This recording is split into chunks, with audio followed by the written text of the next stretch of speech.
D'abord, je voudrais remercier toute l'équipe d'organisation de cette soirée, en particulier Hilaria Boussani. Je remercie également l'équipe de l'Institut français qui nous a permis de venir.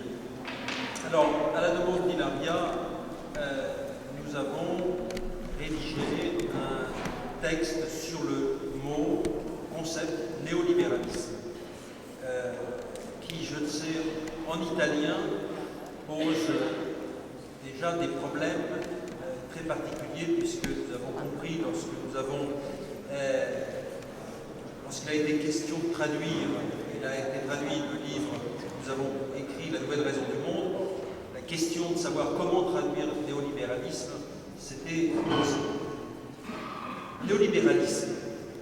Le mot associe le nouveau, néo, et la liberté, libéralisme.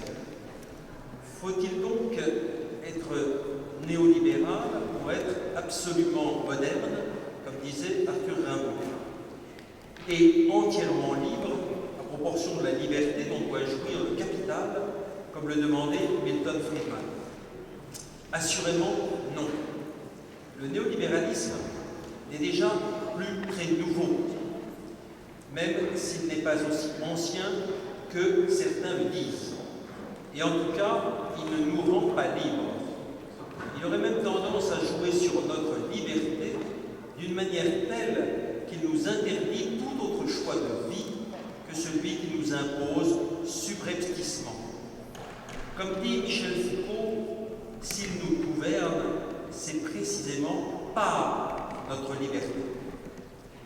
Un mot bien étrange, néolibéralisme. Le mot néolibéralisme, il faut bien le dire, est un terme politique à la fois étrange, intéressant et difficile à manier. Ceux qui sont néolibéraux ne s'en réclament pas, voire ils le récusent énergiquement. À droite du champ politique, personne ne dit « je suis néolibéral », je défends le néolibéralisme, j'aime le néolibéralisme, et moins encore, j'adore le néolibéralisme. On entendra plutôt « moi, je suis un vrai libéral », ou encore, de façon plus détournée, « le socialisme est un idéal dépassé », ou encore « Keynes est mort », ou « l'État-providence est à bout de souffle », ou encore « la mondialisation bénéficie à tous, et l'Europe a apporté la paix entre les peuples ». Le mot néolibéralisme est donc plutôt un mot de gauche. Il est utilisé comme mot critique et polémique pour dénoncer une politique particulière, un système économique, certains dirigeants politiques, voire certains pays. Mais cet usage est souvent fallacieux et abusif. C'est une manière de se cacher ou de se dédouaner. On fait parfois du néolibéralisme une catégorie un peu diabolique, en le confondant avec ce que l'on baptise souvent d'ultralibéralisme, sans d'ailleurs trop bien savoir ce que l'on met derrière ce mot épouvantail. La figure de l'ultralibéral est souvent celle du méchant qui vient d'ailleurs, et notamment de pays situés de l'autre côté de la Manche ou de l'Atlantique, si l'on est en Europe. On utilise aussi parfois le terme de néolibéralisme pour ne pas, et surtout pour ne plus parler du capitalisme. Le capitalisme, on ne pourrait au fond que l'accepter et le gérer le mieux possible, mais on devrait éviter le néolibéralisme, qui serait alors un excès de capitalisme. Telle est grosso modo la position d'une gauche qui se dit modérée ou responsable. Mais n'oublions pas que c'est un mot qui est aussi récupéré aujourd'hui par l'extrême droite européenne et en France, notamment par le Front National, qui n'hésite pas à emprunter, voire à plagier les termes et les analyses de la gauche radicale. Dénoncer l'Europe néolibérale est une manière pour cette extrême droite de se distinguer de la droite classique, laquelle fait elle-même tout ce qu'elle peut pour ne pas se distinguer de l'extrême droite. Et puis, pour ajouter encore un peu au trouble généré par l'usage de ce terme, il faut bien dire qu'on ne cesse périodiquement d'annoncer la mort du néolibéralisme. Le néolibéralisme serait une première fois mort avec la crise systémique de 2008. C'était en particulier la position de Joseph Stiglitz. Puis il serait encore mort avec la politique monétaire accommodante de la Banque centrale européenne. Et enfin, il serait mort une troisième fois ces derniers temps avec le Brexit, avec l'élection de Donald Trump, avec la montée du populisme, tout phénomène qui marquerait le retour en force de la souveraineté de l'État-nation. Le néolibéralisme est un phénomène donc bien étrange qui peut ainsi mourir plusieurs fois de suite et se survivre à chaque fois au-delà de la date annoncée de son décès. La signification du mot n'est donc pas simple, n'est pas univoque. Le mot est même lourd d'ambiguïté et de confusion. Et pourtant, il veut bien dire quelque chose. Il a un contenu réel. Il est même indispensable à nos yeux si l'on veut comprendre le monde dans lequel nous vivons. Il faut prendre au sérieux le terme et pour cela le considérer avec un peu de rigueur. Il ne suffit pas de dire que le néolibéralisme est une doctrine ou une idéologie, ce qu'il est assurément. Mais il n'est certainement pas un retour à la philosophie économique du XVIIIe, comme on l'entend dire parfois. En fait, il ne faut surtout pas le confondre avec le libre-échange commercial ou avec l'ultralibéralisme ou encore le libertarianisme qui refuse toute intervention gouvernementale. Non, néolibéralisme veut dire bien autre chose. Il faut prendre un peu le temps pour mieux l'entendre.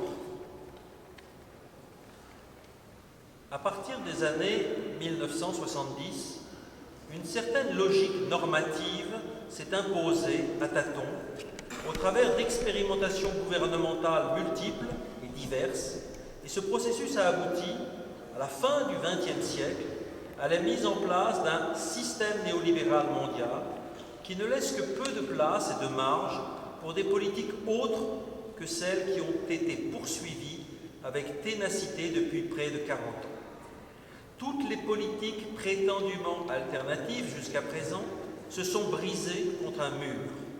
Ce mur, c'est un système de normes. Et c'est ce système de normes qui aujourd'hui constitue ce qu'on doit entendre par néolibéralisme. Le néolibéralisme dont nous parlons ici peut être défini avec Michel Foucault comme une rationalité particulière, historiquement située, qui guide les conduites des individus, structure les relations humaines, façonne les subjectivités.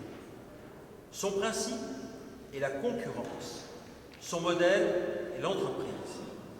Cette rationalité, ou encore cette logique des pratiques, ne connaît pas de frontières. Elle est globale dans les deux sens du terme, à la fois planétaire par sa dimension et transversale par son aptitude à pénétrer tous les domaines de l'existence humaine. Toute activité doit s'inscrire dans un cadre concurrentiel, toute activité doit s'organiser selon la forme de l'entreprise. Les politiques néolibérales ne sont donc pas seulement des politiques conjoncturelles d'une certaine sorte, fausses ou vraies, bénéfiques ou maléfiques. Ce sont des politiques qui obéissent à une logique profonde, à un mouvement qui conduit tous les pays et potentiellement l'humanité entière à se soumettre à un ensemble de normes capitalistes qui s'imposent en dehors même du champ initial de l'accumulation du capital. Il s'agit en quelque sorte d'une mise en capital, voire d'une capitalisation générale, tout à la fois de l'existence humaine et des conditions de cette existence. Mais d'où vient cette logique normative? Le projet doctrinal néolibéral des années 30 tournait autour de deux grandes questions. Refonder le libéralisme comme contre le pur laisser-fairisme en relégitimant d'une certaine façon le rôle de l'État et de la législation. Réinventer une doctrine du marché centrée sur la concurrence. Dans cette perspective, le marché concurrentiel n'est pas une donnée purement naturelle. Il dépend bel et bien d'institutions et doit être construit ou entretenu par des interventions régulières et soutenues. Considéré comme rationalité politique, le néolibéralisme est par conséquent un interventionnisme d'un genre spécial, fondé sur un constructivisme plus ou moins explicite, ce qui l'oppose au libéralisme, si l'on entend par là un pur laisser-faire. Ce projet, on peut dire aussi qu'il est antidémocratique. En son cœur, il y a dès l'origine un antidémocratisme foncier qui procède d'une volonté délibérée de soustraire les règles du marché concurrentiel à la délibération publique en les consacrant comme des règles inviolables s'imposant à tout gouvernement, quelle que soit la majorité électorale dont il est issu. Ce projet a été d'emblée méfiant à l'égard de la souveraineté populaire, hostile à la démocratie. Et à l'évidence, le système institutionnel néolibéral fonctionne aujourd'hui comme un système inflexible et méthodique de mise hors jeu de la démocratie. Il ne procède sans doute plus par des coups de force ou des coups d'État militaires, comme ce fut le cas en Amérique latine dans les années 1970, mais il s'emploie à mettre en place une accumulation de contraintes légales, réglementaires, juridiques, institutionnelles qui visent à garantir l'inviolabilité des bases mêmes du système. Pour des raisons qui tiennent autant aux dérèglements économiques qu'aux contestations sociales et culturelles des années 60-70, à une crise du régime d'accumulation autant qu'à une crise de la gouvernementalité, le projet néolibéral, né dans les années 1930, dans un tout autre contexte, a été réinvesti par des universitaires, par des politiques, par des technocrates, aux États-Unis, en Europe, en Amérique latine bien sûr, et au fond un peu partout dans le monde. Il s'est agi de revivifier le capitalisme en transformant le système politique, en transformant la société, en transformant les gens eux-mêmes. Margaret Thatcher a eu une formule remarquable lorsqu'elle a dit lors d'un entretien « Le but, c'est de changer l'âme et le cœur des individus. La méthode, c'est l'économie. » Ce qui voulait dire que le capitalisme devait désormais imprégner toute la vie quotidienne des individus. Le néolibéralisme est ainsi une manière d'étendre le capitalisme au-delà de la sphère purement économique par la diffusion sociale d'un système de normes d'action. Qu'est-ce à dire? Comment le néolibéralisme fait-il pour étendre la rationalité du capital en dehors même du champ économique? Loin d'être l'obstacle que l'on croit à cette extension de la logique du marché, l'État en est devenu l'un des principaux agents, sinon le vecteur essentiel. Entre ses mains, les instruments de l'action publique, légués par la gestion sociale démocrate et keynésienne, sont devenus des leviers pour transformer de l'intérieur la logique de fonctionnement de l'action publique et la mettre au service d'une mutation profonde de la société. Aussi est-il parfaitement inepte de chercher à penser cette transformation dans les termes classiques d'une limitation de l'intervention gouvernementale, limitation dont le libéralisme classique cherchait à déterminer le principe. Avec le néolibéralisme, il ne s'agit pas de limiter, mais en un certain sens d'étendre l'intervention de l'État et de transformer l'État pour étendre la logique du marché. Par logique du marché, il faut entendre plutôt le jeu de la concurrence qui peut être étendu à des institutions qui ne produisent pas de marchandises au sens strict du terme, qui ne sont donc pas des entreprises capitalistes au sens strict du terme, par exemple dans le secteur public. La rationalité néolibérale se caractérise par la transformation de la concurrence en forme générale des activités de production, en particulier celles qui produisent des services non marchands et des relations sociales hors même de la sphère productive. Et cette logique universelle de la concurrence s'étend par une sorte de managérialisation des pratiques, des techniques, des discours, par une standardisation des activités publiques, privées, sociales, individuelles, qui homogénéisent à l'échelle de la société les manières de faire et d'être. L'État néolibéral construit des marchés et place les gens dans des situations de concurrence. L'imposition de cette forme de la concurrence n'a rien de naturel. Elle n'est pas le résultat de processus spontanés.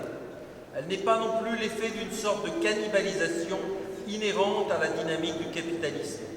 Elle résulte d'une construction politique.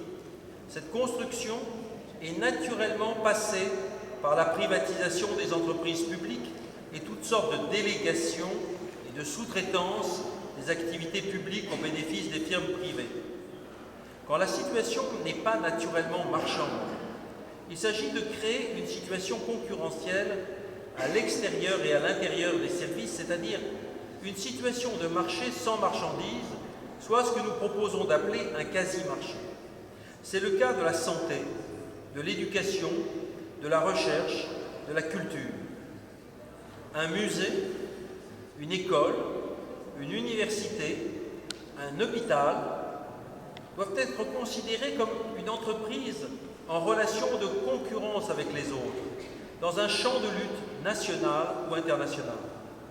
Et tout le monde doit obéir à cette raison comme s'il était naturel qu'un musée, une école ou un hôpital soit une entreprise. Je passe la parole à Pierre Dardot. C'est pas dans le texte. La fabrication de nouvelles subjectivités. Les individus placés dans des situations concurrentielles se voient contraints d'agir librement dans la compétition générale. La compétition transforme ceux qui s'y engagent. Dépasser les autres, augmenter ses scores, ce n'est pas simplement survivre en restant identique à soi-même dans un monde darwinien. C'est se transformer selon la logique très particulière de l'accumulation du capital. Et d'abord du capital de soi, ou plus exactement de soi-même comme capital. En un mot, nous assistons avec le néolibéralisme à la mutation de subjectivité appelée à se rapporter à elle-même sur le mode de l'auto-valorisation. Nous sommes tous invités à devenir de nouveaux sujets, conduits par une logique accumulatrice de valeurs. Cela commence à l'école et à l'université, où il s'agit désormais de produire du capital humain, c'est-à-dire des individus dotés d'un portefeuille de compétences, qui seront rentables sur le marché du travail. C'est ce que Foucault, dès 1979, avait bien repéré, quand il avait vu jouer dans le néolibéralisme une façon d'obliger chacun à se considérer comme un entrepreneur de soi-même. Performance est le grand mot de la concurrence néolibérale. Étendre le domaine de la concurrence suppose un certain consentement subjectif. Comment imposer le modèle de l'entreprise à toute institution comme à tout sujet? Comment plier les sujets à cette norme, tous les sujets, y compris ceux qui ne subissent pas directement la pression du marché dans leur travail? Comment faire intérioriser aux individus la pression externe de la concurrence, de manière à faire de celle-ci la norme même de la subjectivité? Tout l'art de persuasion du management consiste à faire croire que ce nouveau régime est voulu par les salariés, qu'il leur est favorable, qu'il reflète au mieux une société d'individus, Il s'agit de faire que les sujets finissent par trouver naturel de fonctionner dans le régime de la concurrence. Et ceci en leur imposant ce mode subjectif très particulier qui est la recherche de la performance dans tout ce que l'on fait. Dès lors que le facteur de compétitivité le plus important est celui du capital humain, la subjectivité au travail, comme dans la vie privée, doit également être remodelée selon ce principe de la concurrence et selon la logique de la performance. C'est même d'ailleurs le point sur lequel les discours néolibéraux insistent le plus, même si la mise en pratique s'avère difficile. Il s'agit de fournir à l'économie les individus les mieux adaptés à la guerre commerciale généralisée, c'est-à-dire les plus performants.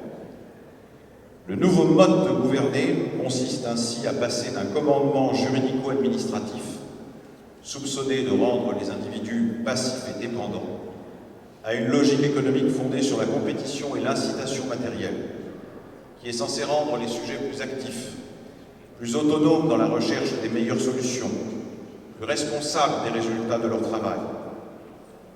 La subjectivation comptable des salariés passe par l'emploi de méthodes standardisées de management consistant à codifier l'activité, à en quantifier les résultats, à fixer des scores ou des objectifs quantifiés à atteindre durant l'exercice, en faisant appel à des techniques d'étalonnage, benchmarking, à évaluer l'activité réalisée, à la comparer aux objectifs fixés, à sanctionner matériellement et symboliquement la réalisation effective, à déterminer de nouveaux scores et de nouveaux objectifs à atteindre. Un bon exemple de la logique de l'évaluation illimitée propre au néolibéralisme est donné par Jonathan Coe dans son dernier roman, numéro 11. Il y est question d'un institut pour l'évaluation de la qualité qui ambitionne de donner une valeur ou un prix à la qualité de la vie humaine, y compris aux émotions et aux sentiments. Citation. On a affaire à des gens qui n'ont pas la moindre notion de l'importance d'une chose quelle qu'elle soit, s'ils ne peuvent pas mettre un prix dessus. C'est pourquoi nous avons inventé une nouvelle expression, la valeur hédonique. Elle renverrait, disons, au plaisir que l'on ressent à contempler un beau rivage, par exemple. Nous essayons de prouver que ce ressenti-là vaut plusieurs milliers de livres et qu'à l'inverse, le chagrin d'une veuve peut coûter 10 000 livres par an à l'économie.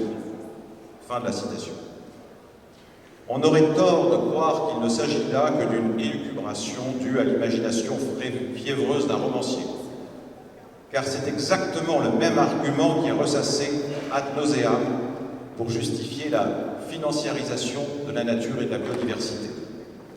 Ainsi, Pavel Sudev, qui est un banquier qui pilote depuis 2007 un projet appelé Économie des écosystèmes et de la biodiversité, n'hésite pas à affirmer, citation, « On se sert de la nature parce qu'elle a de la valeur, on la perd parce qu'elle est gratuite. » Dès lors que l'économie, citation, est devenue la monnaie de la politique, il faut apprendre à attribuer à la nature une valeur monétaire ou un prix afin de remédier à son invisibilité économique.